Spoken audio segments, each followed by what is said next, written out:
حضرت حسین بن عبد الرحمن سے روایت ہے کہ میں نے حضرت عمرو بن جاوان سے، جو کہ بنو تمیم میں سے تھے، پوچھا کہ حضرت حنف بن قیس سیدنا علی و معاویہ رضی اللہ عنہما کی کشمکش سے علیحدہ کیوں ہو رہے ہیں؟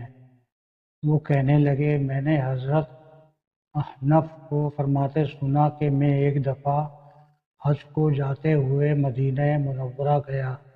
ابھی ہم نے اپنے خیموں میں اپنے پلان ہی اتار رہے تھے کہ کسی آنے والے نے آ کر کہا، لوگ مسجد میں اکٹھے ہو چکے ہیں۔ میں نے جا کر دیکھا تو واقعی لوگ جمع تھے اور ان کے درمیان کچھ لوگ بیٹھے تھے۔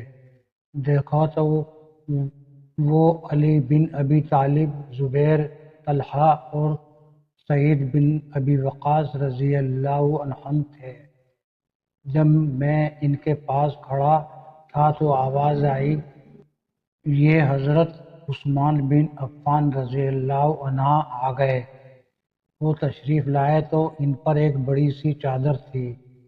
میں نے اپنے ساتھی سے کہا، ذرا ٹھہرو تاکہ میں دیکھوں آپ کیسے تشریف لائے ہیں۔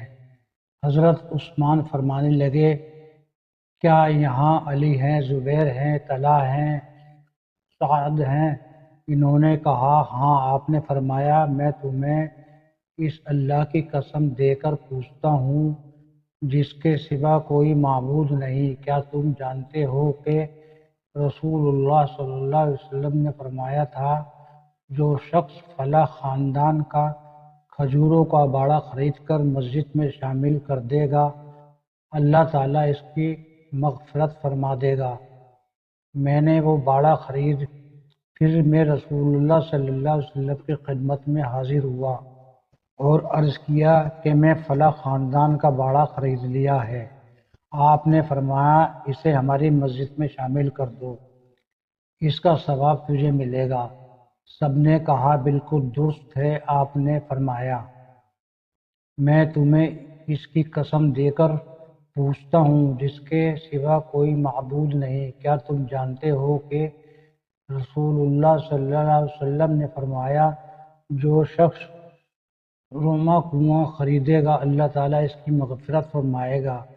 میں اسے خرید کر رسول اللہ صلی اللہ علیہ وسلم کی خدمت میں حاضر ہوا اور عرض کیا، میں نے روما کا کنواں خرید لیا ہے۔ آپ نے فرمایا، اسے مسلمانوں کے پینے کے لیے وقف کر دو، اس کا ثواب تمہیں ضرور ملے گا۔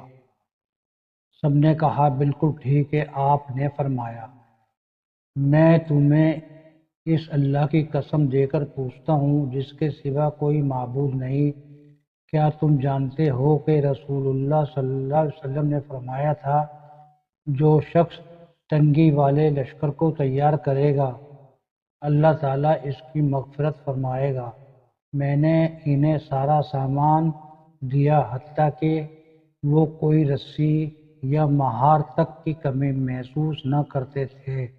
ان سب نے کہا، بالکل صحیح ہے۔ حضرت عثمان کہنے لگے، اے اللہ گواہ ہو جا، اے اللہ گواہ ہو جا، اے اللہ گواہ ہو جا۔